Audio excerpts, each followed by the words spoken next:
जब भी cash flow का क्वेश्चन आप करें तो आपको ध्यान क्या रखना है, सबसे पहली बात कि ये ऊपर बैलेंस शीट दी हुई होगी, ये जो लिखे हैं 1 और 2 ये नोट नंबर नीचे दिए होंगे और नीचे सबसे नीचे एडजस्टमेंट दी होगी।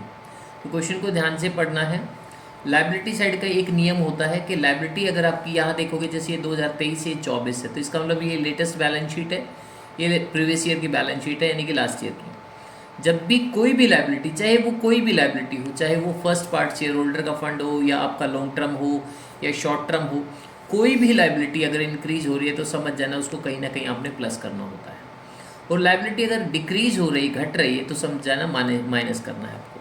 लेकिन असेट्स में इसका उल्टा होता है। असेट्स अगर आपकी इंक्रीज हो रही है तो इट मीन्स कि आपका कैश फ्लो आउटफ्लो हुआ होगा, तो आपने माइनस करना है। असेट्स अगर घट रही है तो समझ जाओ कि आपने उसको सेल किया होगा, या जो भी रीजन हो, घटने का कारण तो मेन सेल ही होता है। कि जब भी कोई एसेट डिक्रीज हो रही है तो समझ जाना कि यानी कि पैसा आ रहा होगा, तो इनफ्लो यानी कि प्लस करना है। ठीक है, तो एक तो आपने ये ध्यान रखना है, दूसरा एडजस्टमेंट को अच्छे से पढ़ना है और फिर उसके बाद क्वेश्चन करना है। तो ध्यान रखें, कैश फ्लो का क्वेश्चन इतना मुश्किल नहीं होता है, थोड़ा सा एक दो बार आप पढ़ेंगे तो हो जाएगा क्वेश्चन। और बाकी कहते हैं कि एक दिन में प्रैक्टिस करने से तो खैर नहीं होता है कोई भी क्वेश्चन, थोड़ी सी प्रैक्टिस तो हमें करनी पड़ती है। तो कैश फ्लो का जब भी क्वेश्चन आप करें तो आपको 3 एक्टिविटी का ध्यान रखना है।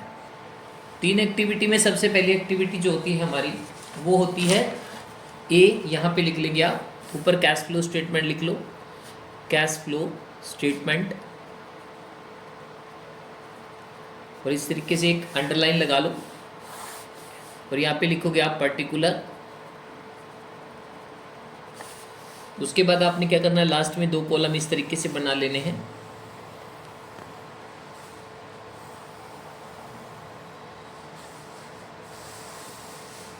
यहाँ पे आपने रुपीज़ लिखना है, यहाँ भी आपने रुपीज़ लिखना है। यहाँ हम डिटेल लिखते चलेंगे, फाइनल जो अमाउंट आएगी वो बाहर लिखेंगे। सबसे पहली एक्टिविटी का नाम जो होता है उसको हम ए बोलते हैं, cash flow from operating activity. अब क्वेश्चन में जो बिल्कुल फर्स्ट नंबर पे जो होता है हमारा, वो होता है नेट प्रॉफिट बिफोर टैक्स। तो नेट प्रॉफिट बिफोर टैक्स जो है वो किस तरीके से कैलकुलेट करना है, तो क्वेश्चन में आप कहाँ से देखोगे, तो देखिए आपके पास जो बैलेंस शीट जब आप बनाते हैं, क्योंकि बैलेंस शीट का क्वेश्चन तो आपने कर ही लिया होगा, तो जो शेयर कैपिटल के ठीक नीचे लिखा होता है रिजर्व एंड सरप्लस, तो रिजर्व और सरप्लस 2 चीज़ों को मिला के बनते हैं। अगर यहाँ नोट नंबर ना डाला हो तो समझ जाना कि ये सारा सरप्लस ही है। तो पिछले साल आपके पास कितना था, 4 लाख रुपए, अब आपका प्रॉफिट बढ़ के 5 हो गया, तो इसका मतलब हुआ कि 1 लाख रुपया जो है वो आपका प्रॉफिट है इस साल का, प्लस इसमें टैक्स और ऐड करना है। आप क्वेश्चन में टैक्स ढूंढेंगे कहाँ पर है, तो देखिए शॉर्ट टर्म प्रोविजन दिया है नोट नंबर 1, और इसको हम जाके नीचे देखेंगे तो नोट नंबर 1 में दिख रहा है कि पिछले साल टैक्स था 30,000, फिर था 60,000, और नीचे टैक्स अलग भी दिया हुआ है 20,000 पेड। तो जब क्वेश्चन में टैक्स 3 जगह दिया हो तो आप एक काम करेंगे, इसी के पीछे बना देता हूँ, टैक्स प्रोविज़न अकाउंट बना लेंगे। तो मैंने आपको बताया था कि कोई भी प्रोविज़न अकाउंट होता है तो क्रेडिट साइड से स्टार्ट होता है। तो आप यहाँ पे लिखेंगे बाय बैलेंस ब्रॉट डाउन। तो पिछले साल का जो बैलेंस था हमारा वो था 30,000, वो उठा के आप बाई साइड में यानी कि यहाँ लिख देंगे, यानी कि पिछले साल का 30,000 हमारे पास बैलेंस था, जिसमें से क्वेश्चन में बोला है टैक्स पेड प्रोविज़न। तो टैक्स प्रोविज़न जो आप यहाँ बनाएंगे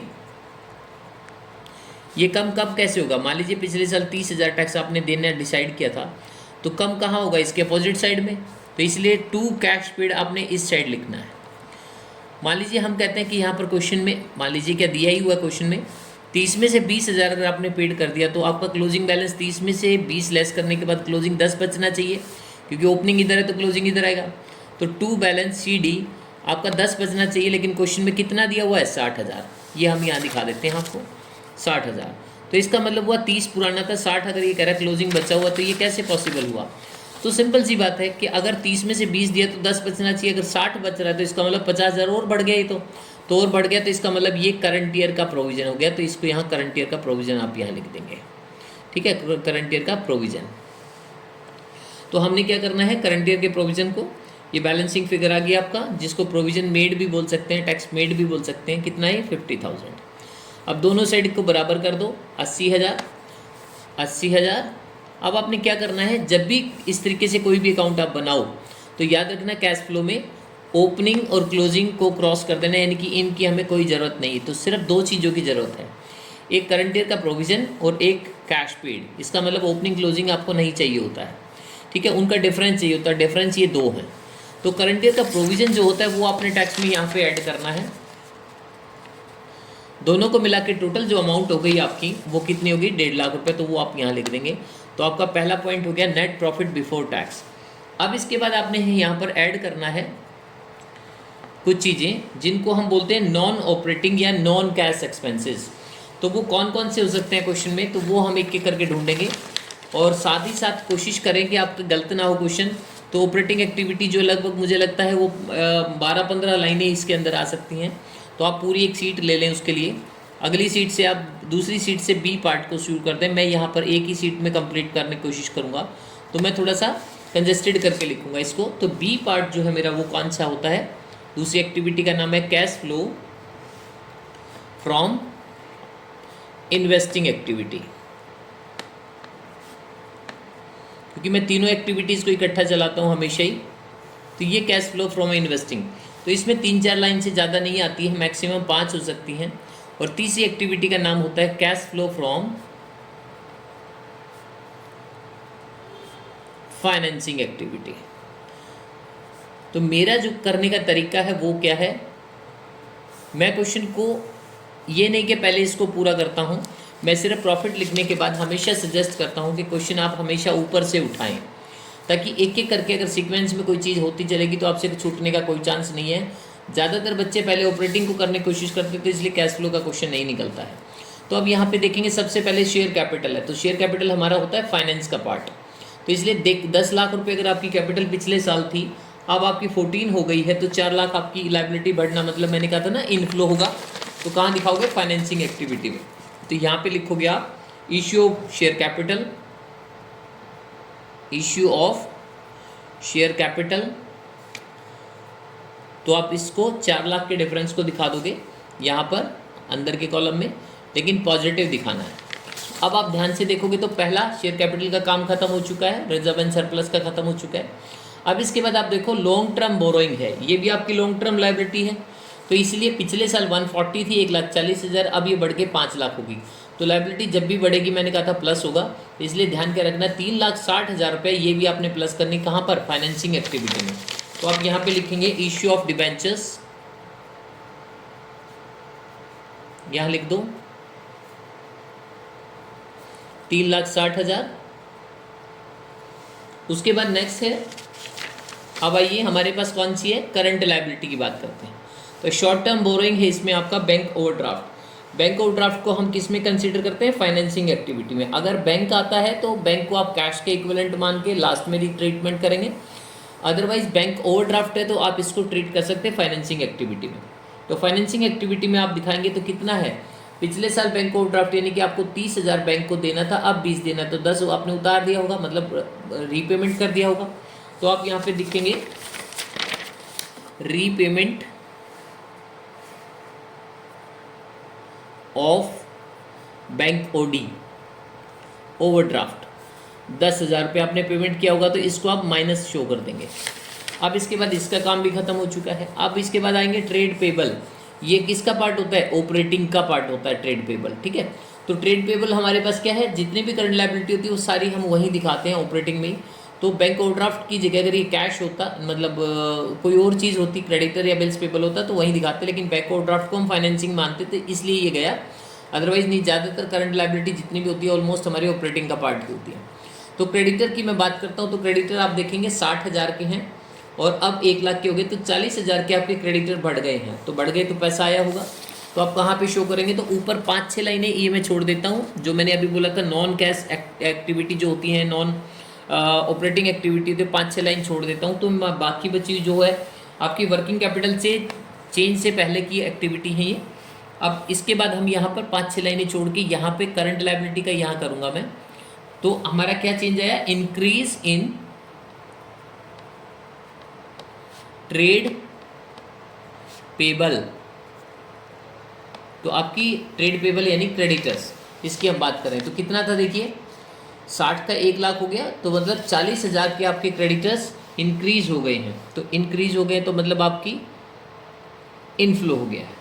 अब इसके बाद देखिए नेक्स्ट क्या है, ये होने के बाद नेक्स्ट क्या है, शॉर्ट टर्म प्रोविजन यानी कि टैक्स प्रोविजन की। तो टैक्स प्रोविजन तो ऑलरेडी आप कर चुके हो, है ना।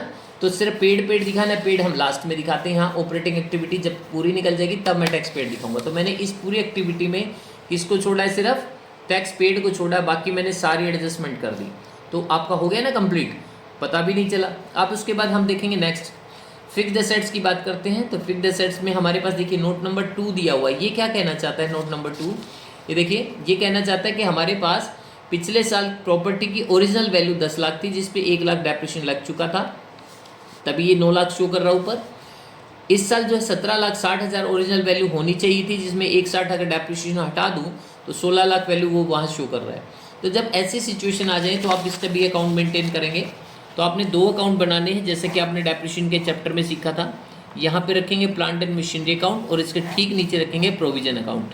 चूँकि आपको प्रोविजन फॉर डेप्रिसिएशन अब आ चुका होगा, तो इसलिए प्लांट एंड मशीनरी एसेट है तो ओपनिंग बैलेंस यहाँ शुरू करेंगे, टू बैलेंस ब्रॉड डाउन, और इसके सामने लिखेंगे by balance carried down, closing balance, यानी कि आपने यहाँ लिखना है।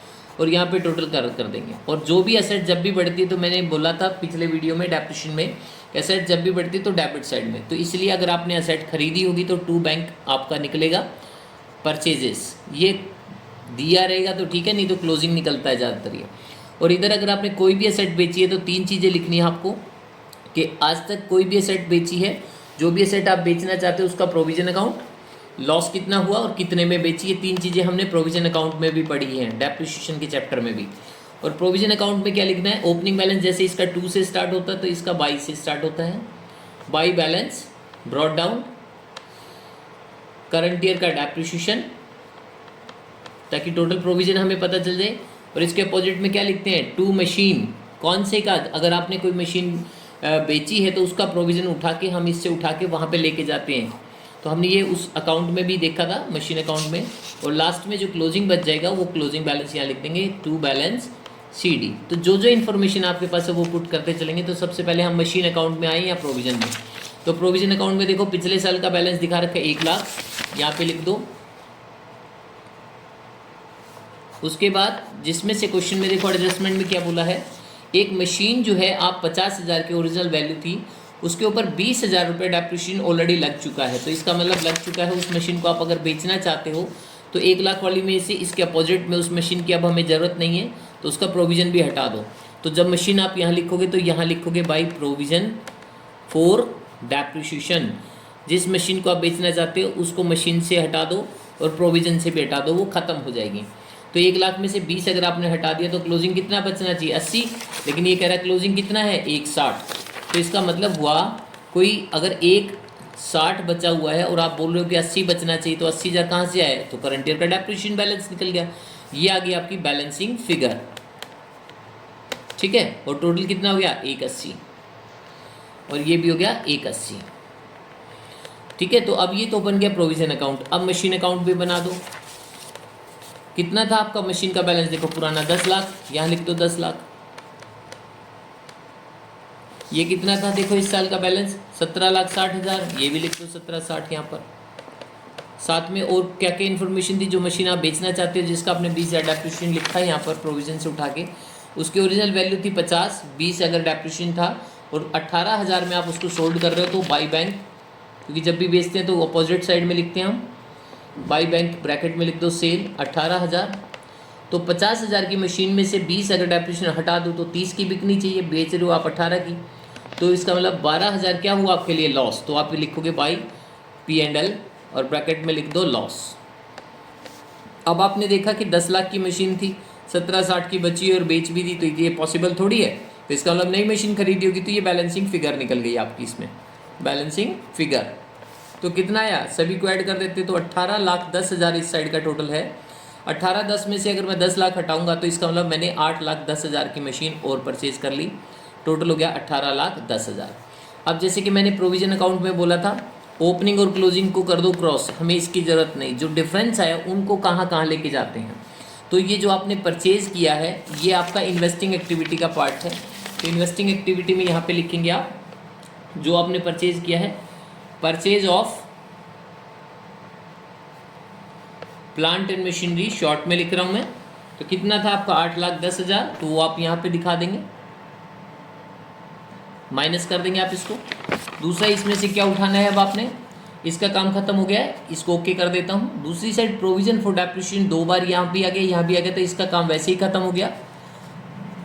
उसके बाद है हमारे पास बैंक, आपने बेचा कितने का मशीन, तो वो प्लस में दिखा देंगे। इन्वेस्टिंग एक्टिविटी में आप लिखेंगे sale of plant and machinery, short में लिख रहा हूँ इसको भी, 18,000 रुपये, ये पॉजिटिव दिखाना है आपने। उसके बाद इसका भी काम खत्म हो गया, इसका टिक कर दो। और 12,000 का जो लॉस होता है वो ऑपरेटिंग में जाएगा आपका, क्योंकि वो नॉन कैश आइटम है, तो आप ऊपर लिखोगे, ऐड करेंगे loss on sale of machine, और अमाउंट कितना लिखना है आपने, लॉस हुआ था 12,000 का, तो वो आप यहाँ 12,000 का यहाँ प्लस करके दिखा देंगे, ठीक है। अब इसके बाद इसका पूरे का पूरा काम खत्म हो गया। अब आ गए प्रोविजन अकाउंट में।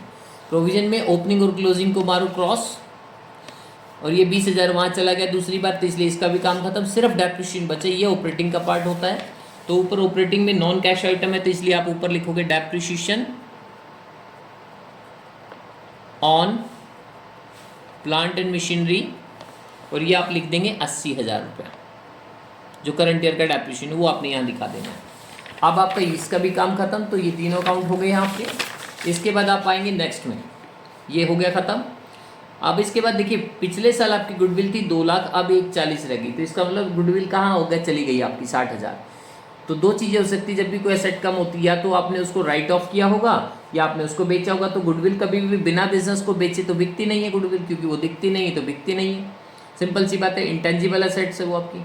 तो इसीलिए गुडविल जब भी कम होती है तो समझ जाना कि इसका मतलब आपकी रेपुटेशन कम हुई है, यानी कि गुडविल राइट ऑफ किया आपने। और गुडविल राइट ऑफ किया तो इसका मतलब वो क्या है, आपने किसी को दिया थोड़ी है, कोई खर्च थोड़ी था आपका, लेकिन फिर भी आपका प्रॉफिट कम हो गए होंगे, तो वो नॉन कैश आइटम होने की वजह से उसको भी कहाँ दिखाते हैं, ये जितनी भी चीज़ें मैं ऊपर लिख रहा हूँ ये सब वही हैं, गुडविल राइट ऑफ। कितना था आपका, 2 लाख था, ये रहा। अब 140 रहेगा, तो इसका मतलब 60,000 की गुडविल राइट ऑफ, तो रिटर्न ऑफ आपने कितना किया, 60,000 का, वो भी प्लस कर देंगे। अब इसके बाद जो है नेक्स्ट देखेंगे हम, यहाँ तक काम खत्म हो चुका है। अब आ जाइए इन्वेंट्री। पिछले साल जो था स्टॉक आपका कितने का था, 2 लाख का, अब हो गया 2.5 लाख का, तो 50,000 का स्टॉक आपने खरीदा होगा, तो लेस करना पड़ेगा। तो कहाँ दिखाओगे, यहाँ, ये जो है आपकी कौन सी, ये पार्ट किसको बोलते हैं, वर्किंग कैपिटल चेंजेस बोलते हैं इसको हम। ये जो पार्ट है यहाँ, ये इस पार्ट को मैं इस तरीके से कर देता हूँ, ये वर्किंग कैपिटल चेंज है ये, और ये नॉन कैश आइटम है ऊपर, तो यहाँ लेस करेंगे हम। चेंज कितना है इन्वेंट्री के अंदर वो देखेंगे, इंक्रीज इन इन्वेंट्री, कितना अमाउंट है आपका, 50,000 लेस करना है, क्योंकि कोई भी एसेट बढ़ती है तो पैसा जाता है। अब इसके बाद आइए, इसका भी काम खत्म। ट्रेड रिसीवेबल, जिसको हम डेटर और बीआर दोनों मिला के बोलते हैं, तो ये पिछले साल 3 लाख के थे, अब 5 के, तो 2 लाख का ये हो गया नेगेटिव, क्योंकि एसेट बढ़ना मतलब, फिर से मैं बोलता हूँ, आउटफ्लो हो गया इसका मतलब पैसे का। तो आप यहाँ पे लिखेंगे, इसको भी लेस करेंगे, इंक्रीज इन डेटर्स 2 लाख रुपए, और ये भी आप माइनस कर देंगे। अब इसके बाद आप देखेंगे कि आपने सीक्वेंस में सारी चीज़ें की हैं, कुछ भी आपसे नहीं छूटा है। कोई भी चीज़ अगर आपको नहीं समझ आती है कि इसका क्या ट्रीटमेंट करें, तो आप एक चीज़ जरूर ध्यान रखें, असेट कोई भी इंक्रीज होती है तो पैसा जाता है, माइनस करना है। अगर आपने ऊपर नीचे किसी भी एक्टिविटी में गलती से कर भी दिया तो हो सकता है एक्टिविटी का आपका टोटल मैच ना हो, बट आपका लास्ट में मैच हो जाएगा क्वेश्चन, ठीक है। इसी तरीके से लायबिलिटी इंक्रीज हो रही है तो मतलब पैसा आ रहा है, तो ऊपर नीचे अगर किसी भी एक्टिविटी में बाई चांस आपने गलती से लिख दिया तो आंसर तो फिर भी आपका मैच होगा ही होगा। गलती कब होती है, जब आप कोई किसी एक्टिविटी को लिखना छोड़ देते हैं, वन साइडेड एरर दिखा देते हैं, एडजस्टमेंट है 2 जगह दिखानी होती, 1 जगह दिखा देते, तब आपका बैलेंस मैच नहीं होता। अदरवाइज कभी भी कोई भी एडजस्टमेंट अगर आपने पूरी की पूरी छोड़ दी तब भी आपका आंसर मैच होता है, ठीक है, क्योंकि ये 2 जगह करते हैं, एक बार ऊपर करेंगे, एक बार नीचे करेंगे, एक बार प्लस करेंगे, एक बार माइनस करेंगे, तो ऑटोमेटिक मैच होना है। लेकिन जब आप पूरी एडजस्टमेंट में से एक ही बार पुट करते हैं तो फिर आपका आंसर कभी मैच नहीं हो सकता है, ठीक है। तो ये चीज़ आपने ध्यान रखनी है थोड़ी सी। तो हमारे पास क्या है, गुडविल राइट ऑफ हो चुका है। अब मैंने देखा कि क्वेश्चन यहाँ तक हो गया है। शॉर्ट टर्म प्रोविजन का टैक्स का काम सिर्फ पेड का छोड़ा था, बाकी हम कर चुके हैं। प्लांट एंड मशीनरी हो चुका है। एडजस्टमेंट में देखेंगे हम, ये वाला पार्ट हम कर चुके हैं, टैक्स पेड कर चुके हैं, सिर्फ इंटरेस्ट पेड रह गया हमारा। तो इंटरेस्ट पेड की खास बात क्या होती है, इंटरेस्ट पेड को हम ऊपर करते हैं ऐड, यहाँ पर इंटरेस्ट पेड ऑन डिबेंचर 50,000, तो यहाँ करना है आपने प्लस और माइनस यहाँ करना है, क्योंकि इंटरेस्ट पेड किया तो कई बच्चे सोचते हैं सर इंटरेस्ट पेड किया तो ये तो माइनस होना चाहिए। माइनस होना चाहिए, लेकिन ये फाइनेंसिंग एक्टिविटी में होना चाहिए। तुमने गलती से P&L में कर दिया तो वापस P&L में जोड़ दो, और जिसको जहाँ माइनस होना चाहिए वहाँ ले जाके इसको माइनस करो। तो इसलिए हम वापस इसको ऐड कर रहे हैं और नीचे ले जाके इसको हम माइनस करेंगे। इंटरेस्ट ऑन डिबेंचर्स 50,000 यहाँ माइनस कर देंगे। अब इसका रिजल्ट क्या होगा, अब आपके पास आप इन सभी एक्टिविटी को जो अभी तक हुई है, क्योंकि नीचे सारा क्वेश्चन हो ही चुका है, इन सभी एक्टिविटी को अगर आप जोड़ के देखोगे तो टोटल कितना हो गया, 1.5 और 2 और 3 40, 3,52,000। तो ये आपका 3,52,000 हो गया अभी तक का, यहाँ तक का। उसके बाद आपने दूसरी एक्टिविटी जो है करंट एक्टिविटी देखी आपने, इन सभी का डिफरेंस ले लेते हैं। 250 और 40 माइनस करेंगे तो 2,10,000, ये माइनस का आ गया आपके पास। और इसका और इसका डिफरेंस अगर मैं देखूं प्लस और माइनस करके, तो आपके पास डिफरेंस आ गया 1,42,000 रुपया पॉजिटिव। अब आपने क्या करना है, इसमें से लेस कर देना है टैक्स पेड। जब आप ऑपरेटिंग एक्टिविटी सारी कर चुके हो तो आपने लेस कर देना है टैक्स पेड, जो कि कितना है 20,000।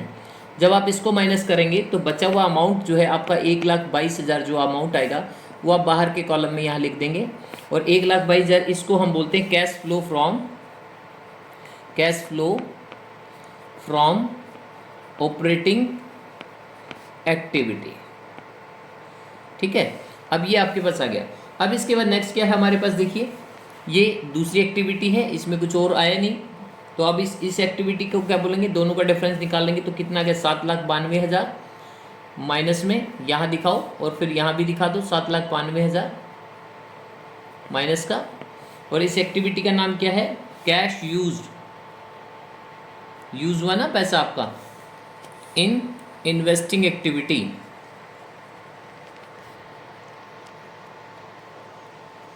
ये आपकी दूसरी एक्टिविटी आ गई। अब तीसरी एक्टिविटी का नाम क्या है आपका, पहले टोटल ले लो 4 और 3 7 और 7 60 इसमें से लेस किया तो 7 लाख रुपए,